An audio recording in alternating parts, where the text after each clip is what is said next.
আমি লীনা। আমার নতুন একটা ব্লগে আপনাদের সবাইকে স্বাগত জানাই। আজ ছিল 2রা জ্যৈষ্ঠ, আর দিনটা ছিল আমাদের বাড়ির মা কালীর পুজো। সকালটা বেশ সুন্দর করে শুরু হয়েছিল।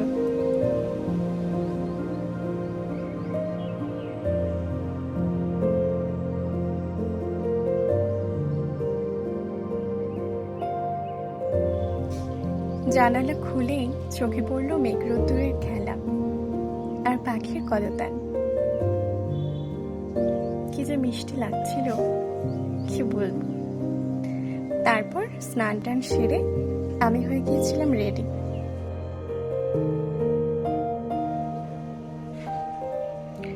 এই যে পরেছিলাম লাল টুকটুকে একটা শাড়ি, যদিও ফোনের আলোতে ওটা গোলাপি রং দেখিয়েছে, আর হালকা সোনার গয়না।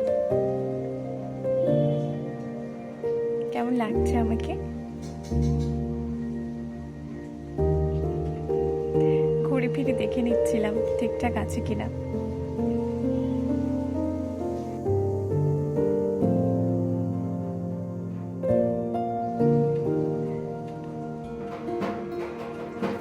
হ্যাঁ, চলো এবার নিচে যাই।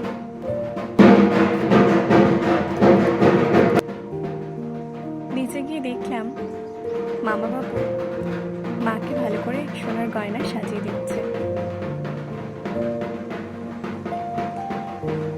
আমাকে বলেছিলেন মায়ের নুপুরটা পরিয়ে দিতে, আমি পরিয়ে দিয়েছিলাম। তারপর মায়ের নোটটা পরিয়ে দিল।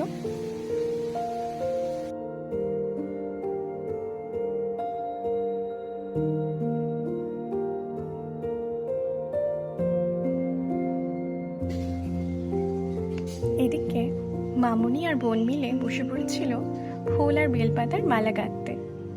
মামুনি গাঁথছিল জবা ফুলের মালা, আর বোন করেছিল বেলপাতার মালাগুলো।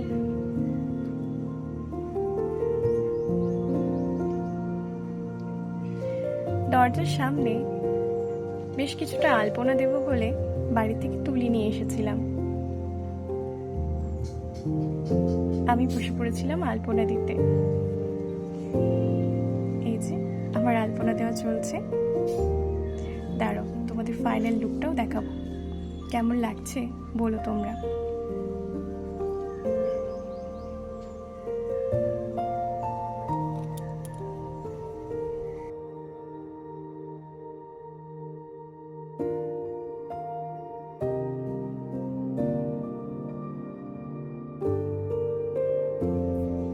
এই যে তাড়াহুড়ো করে আলপনাটা শেষ করেছিলাম।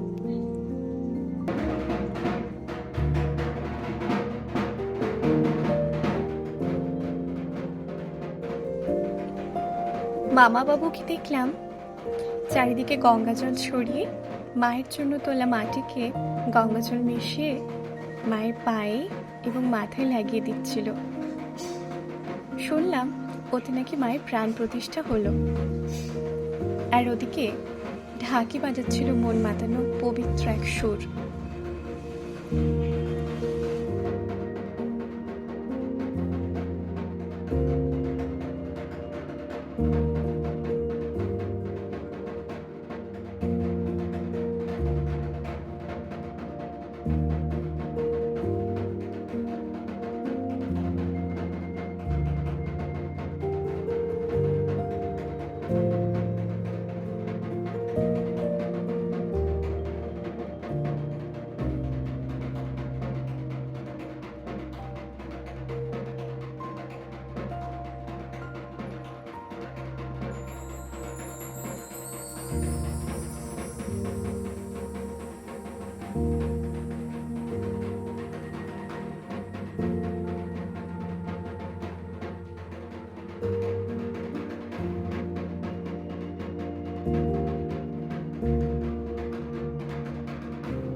ততক্ষণে ঠাকুরমশাইরাও চলে এসে ওনাদের কাজ শুরু করে দিয়েছিলেন।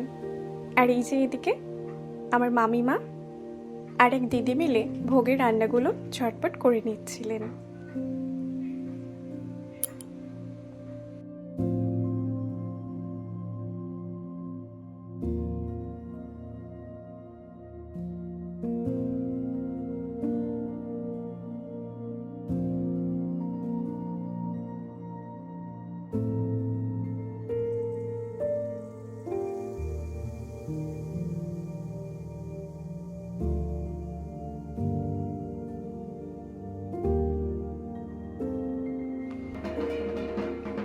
এরপর সবাই মিলে তৈরি হয়ে গিয়েছিলাম ঘট ডোবাতে যাবো বলে। এই যে প্রথমে প্রথমে যাচ্ছিলেন ঠাকুরমশাই, ঢাকি, তার পেছন পেছন আমরা, আর মামুনির হাতে ছিল বরণডালা। এত প্রচণ্ড রোদ বেরিয়েছিল, রাস্তায় যেতে ভীষণ কষ্ট হচ্ছিল, খালি পায়ে হাঁটতেই যেন পারছিলাম না আমরা।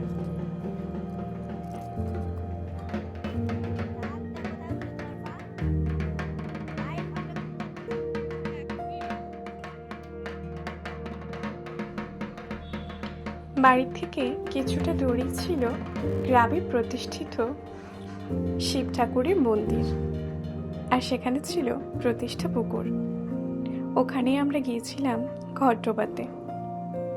ঠাকুরমশাই গঙ্গা পুজো করে শান্তি জল মাথায় দিচ্ছিলেন।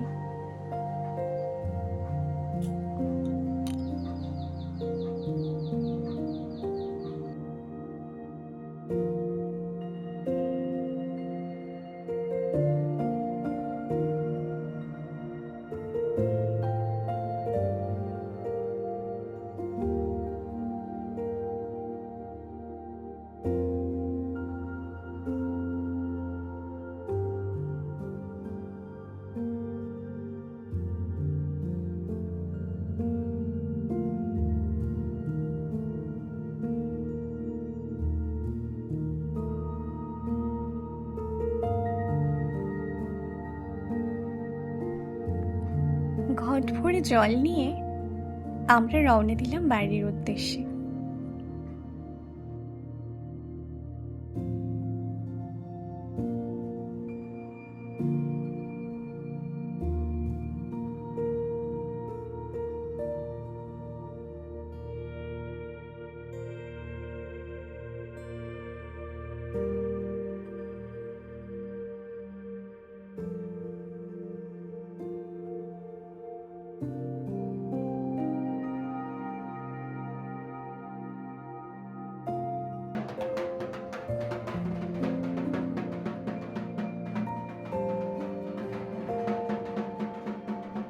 বাড়ি ফিরে এসে ঠাকুরমশাই করে দিলেন মায়ের পূর্ণ ঘট প্রতিষ্ঠা।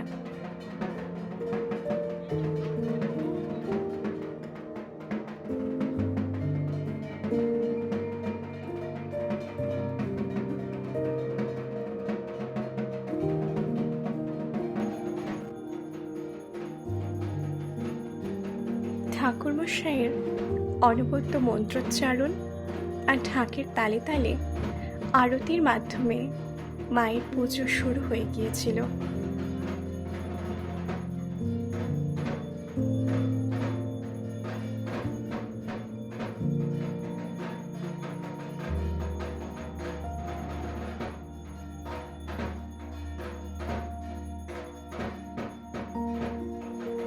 ধূপধুনোর গন্ধে বাড়ির পরিবেশ স্বর্গীয় হয়ে উঠেছিল।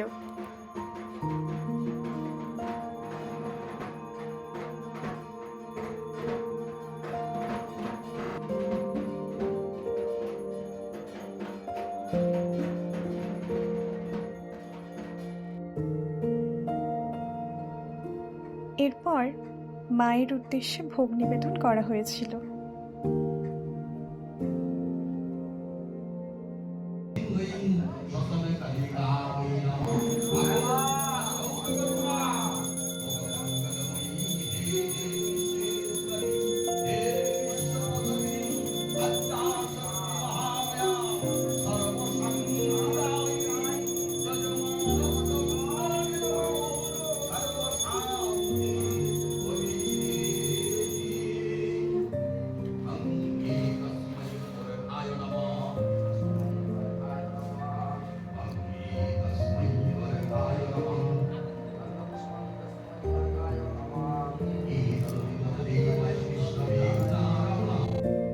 ঠাকুরমশাইয়ের দরাজ গলায় স্তোত্রপাঠ শুনে বারবার মনে পড়ে যাচ্ছিল মহালয়ার কথা। এত সুন্দর করে উনি বলেন, প্রাণটা জুড়িয়ে যায়।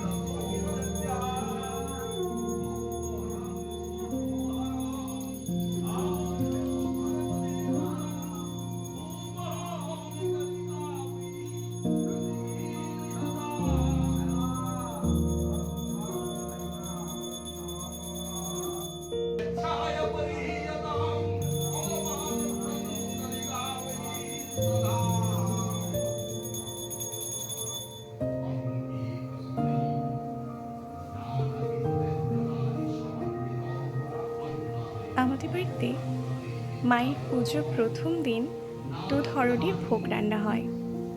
একটা হয় অন্নভোগ, আরেকটা হয় খিচুড়ি ভোগ। দ্বিতীয় ভোগ অর্থাৎ খিচুড়ি ভোগ নিবেদন শুরু হয়ে গিয়েছিল।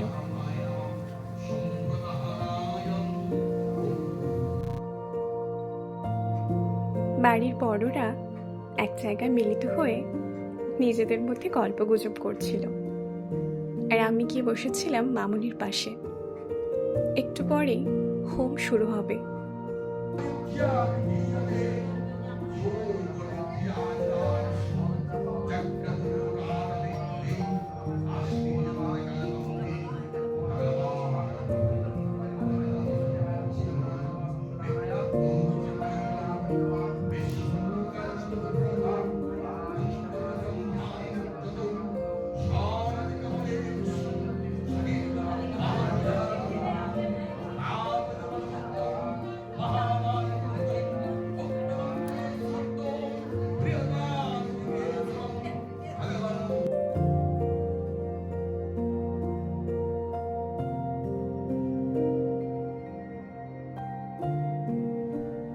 কথিত আছে, হোমের যজ্ঞের আগুনের মধ্যে মহাদেবের রুদ্র রূপ যদি দেখতে পাওয়া যায় তাহলে সেটা খুবই শুভ।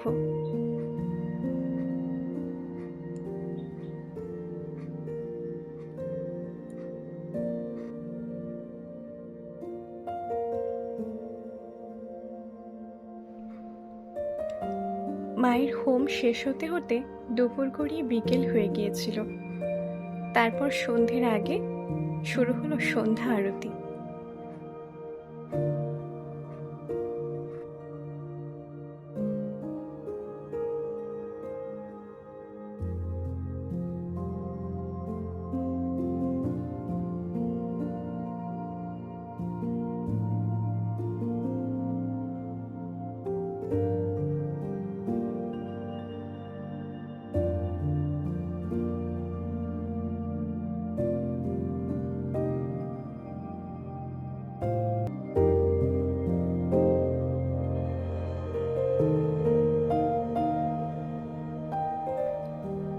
পুজো শেষ হতেই আমরা সবাই ফুল হাতে বসে পড়েছিলাম মায়ের অঞ্জলি দিতে। অঞ্জলি দিয়ে মায়ের ভোগ প্রসাদ সবাই মুখে তুললাম। ভোগ প্রসাদের মধ্যে ছিল ভাত, ডাল, 5 রকমের ভাজা, শাকের তরকারি, মাছের ঝাল আর খিচুড়ি, চাটনি, পাঁপড়, পায়েস।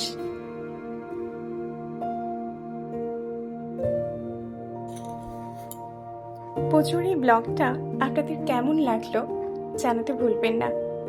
আজ এই পর্যন্ত, দেখা হচ্ছে অন্য একটি ব্লগে খুব তাড়াতাড়ি। টাটা।